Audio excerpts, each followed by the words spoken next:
Alright, old Gatekeeper here. Alright, got Mr. Pat's 667 here for repair. He's been waiting a little while on. Trying to hurry up and get this bad boy finished up for him.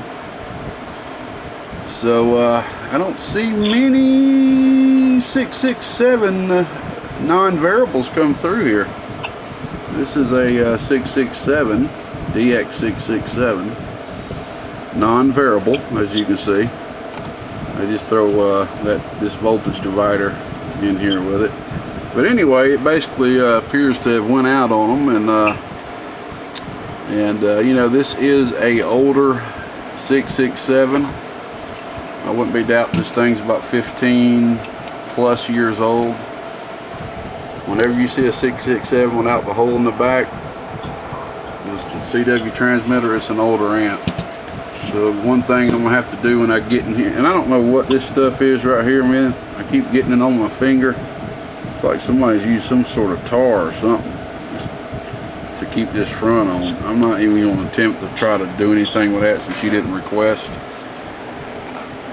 Like somebody may have been using this in their work truck or something. It's got some paint on the front of it. But anyway,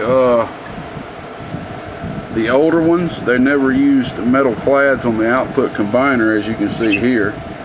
And you'll see these box style capacitors and these older ones too. So now it isn't old enough to be positive grounded, I don't think. Nope. If it was positive grounded, you'd see caps isolating the frame and the heatsink from the main board. So I'm gonna go ahead and we're gonna take this box style off here and drop a ceramic. Take this out right here, because these two transistor section does put a hard load on this DM15 cap right here. That's why they went from this over to the metal clad, because it can handle a lot more heat. And these caps are pretty known for devaluing and failing on these older amps like this.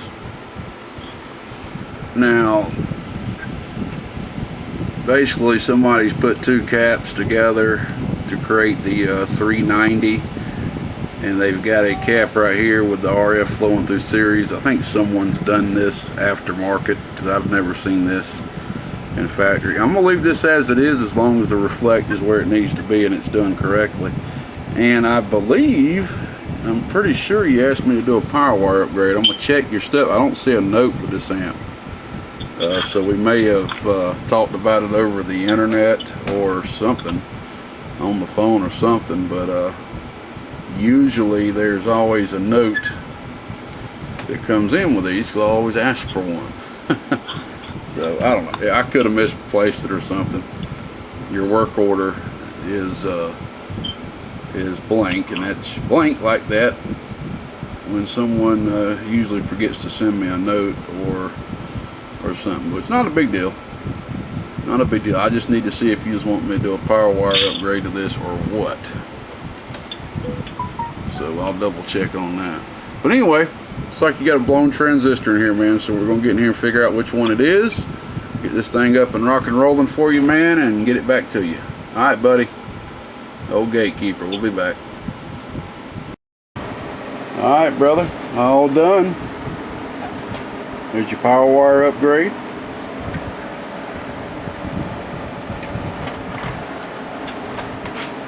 These are all the parts that had to come out of it. Here's your blown transistor.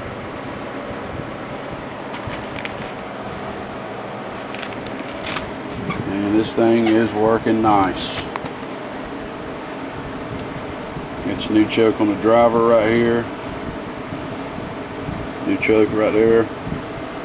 And there is your choke for the backboard carrying the DC current, instead of it having to flow through something like this. Alright, man. We'll put it on low. This first meter is in peak. We've got the peak kit on. The second meter is RMS, okay? So this is on low, RMS. Oh, right there about 200 bird. Peak. Oh, about 500 watts. Alright. Put it in medium. I ain't gonna go through all of them. You've got medium, high, you know, yellow button in, yellow button out, that button in, that button out, that button. I'm just gonna show you just the basic. Here's just with the green button in. Oh, a little bit over 300 bird peak. Oh, a little bit over 600 watts peak. We are reading the bottom scale, by the way. All right, we'll go ahead and look at it on high. RMS. Oh, 400 bird, 100 watts per transistor. PEP. Oh, right there, almost 700 watts. And if I turn the voltage up to about 15 volts, you may do a little bit more on the peak side. Oh, yeah, right there about 800 watts peak. I would stay 15 volts and under. So here's your Texas Str8 doing 800 watts peak down to about 500. 400 bird, let's see. Almost 500 bird on the high side. Oh, and that was right there on about 15.8 volts on the top side there. I really wouldn't take it that much more. Right there on 15 volts, the bias voltage is right there about 0.67, 0.66. The higher you take it, the higher the bias voltage.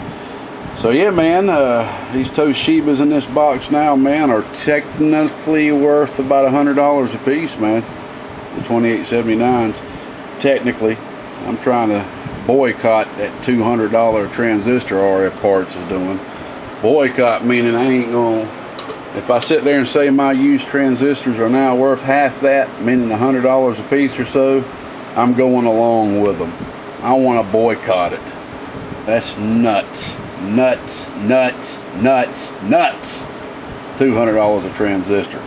I can buy a BLF 188XR to do 1500 watts, 12 to 1500 watts for the price of one single 250 watt PEP transistor, max.